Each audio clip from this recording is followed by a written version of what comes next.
Have you ever booked an accessible hotel room? Ever? And found that it wasn't accessible? That's happened to me, especially the bathroom. High beds are not so much, but it's the bathroom that they never can give me an accessible bathroom. I always get a tub, always, with a chair in it. So, hotels are a mixed bag still.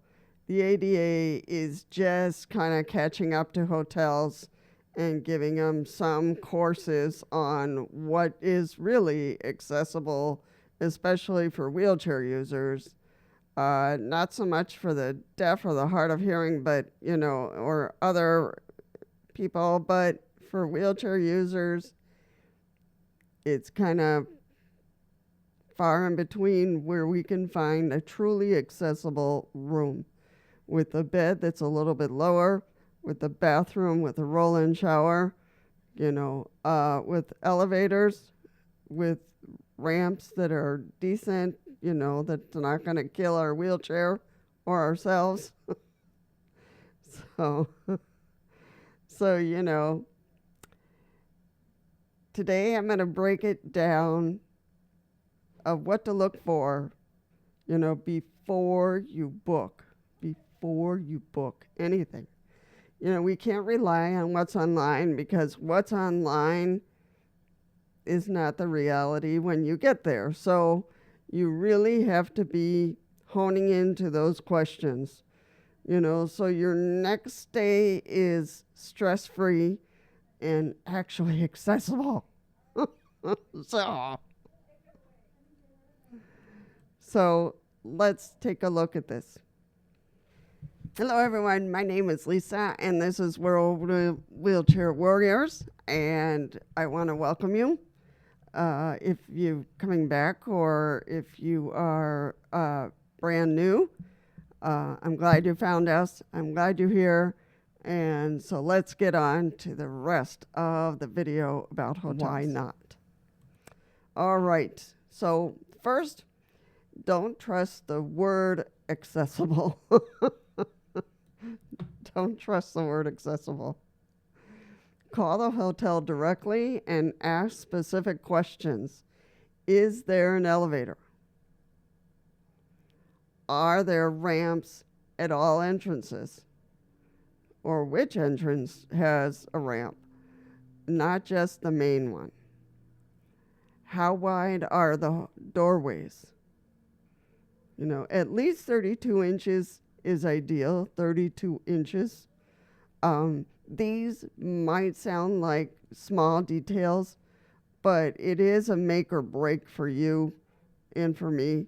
It makes a huge difference when you're rolling instead of walking. It really does.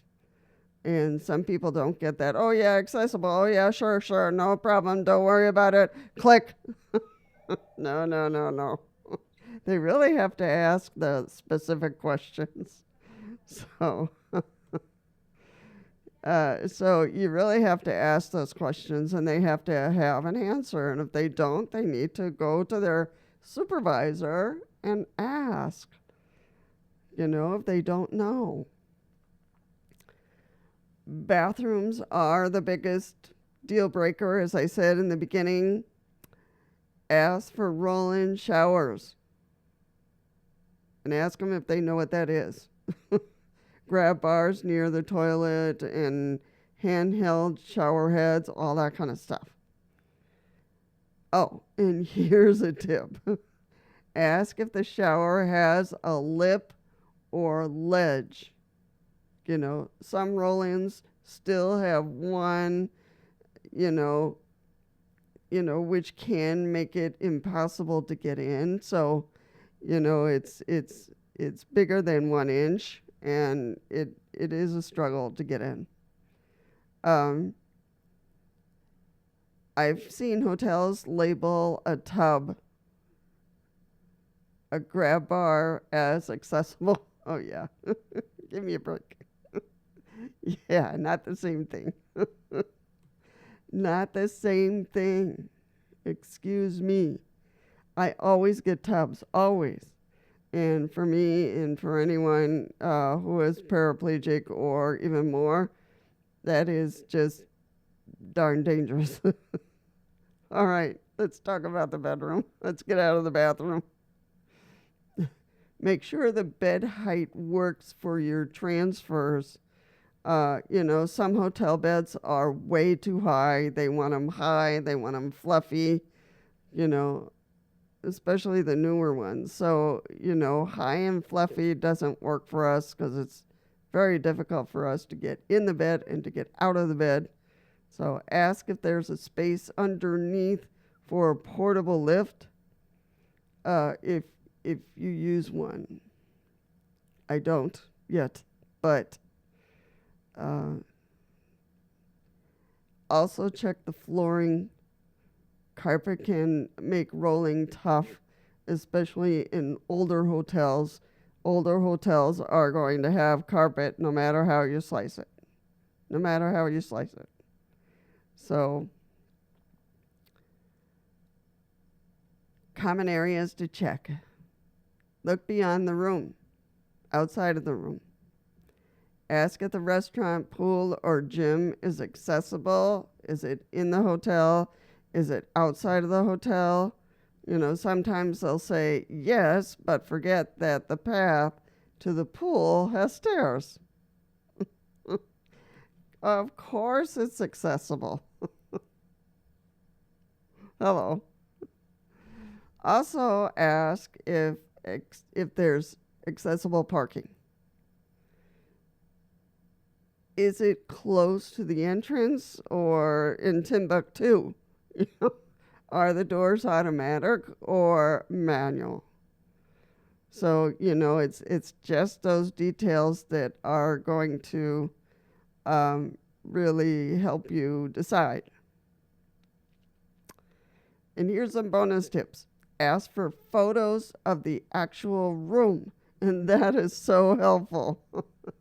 I've done this many times, so really ask for photos. Many hotels will email or text them if you ask nicely. Use accessibility apps and websites like Accessible Go, which is, I've mentioned accessiblega.com before. I go there and I post some of my videos that I think might be useful for travelers. So, or Wheel Map, to cross-check reviews. Accessible Go, the people there will really, in the community section, will really tell you, oh yeah, I went to so-and-so's hotel or to such and such a hotel and it was really good, blah, blah, blah. Ask for such and such a room, because they've been there. So it really helps if people give you feedback. And finally, if you find a great hotel, leave a detailed review to help the next wheelchair traveler find them. That will help a lot of us because, again, hotels are accessible hotels, really accessible hotels are far and in between. It's really hard to find them. And again, the ADA is just catching up to hotels and saying, oh, excuse us, but you have to change this and you have to change that. And if not, we will fine you. So that's just happening now because we're sending in our reports and saying this hotel is really not accessible. Or, they flat out refused. So it's hard. Hotels are hard. So next time you're planning your trip, remember details matter. They really do. So you deserve a room that's not just labeled accessible, but actually works for you, not for the deaf or some other disability. Works for you. So if this helps you out, hit that like button and share it with someone who really has struggles, finding accessible hotels. Is that odd? No, it's not. It happens to all of us. It's very hard to find, you know, accessible hotels, truly accessible hotels. So, you know, if you really have a hotel that really provided you everything you needed, then, you know, give them a good review. That always helps them. Thank them. You know, we don't thank businesses enough for making something accessible, or, you know, promising to make it better, you know, for the next time. So, you know, and if they do, to really thank them and to do a review. That always helps their business. So that is what I want to say. The ADA is just catching up to hotels and saying, you can't do this, you can't do that, we're going to fine you. So make it a change. It doesn't cost a lot to change a bathroom. It really doesn't. So keep that in mind. Encourage the hotels. Change that freaking bathroom. Take that tub out now. So I'm going to call you in 3 months and see if you've changed it. So, you know, that kind of thing. So, folks, until the next time, travel smart, stay confident, and keep rolling forward.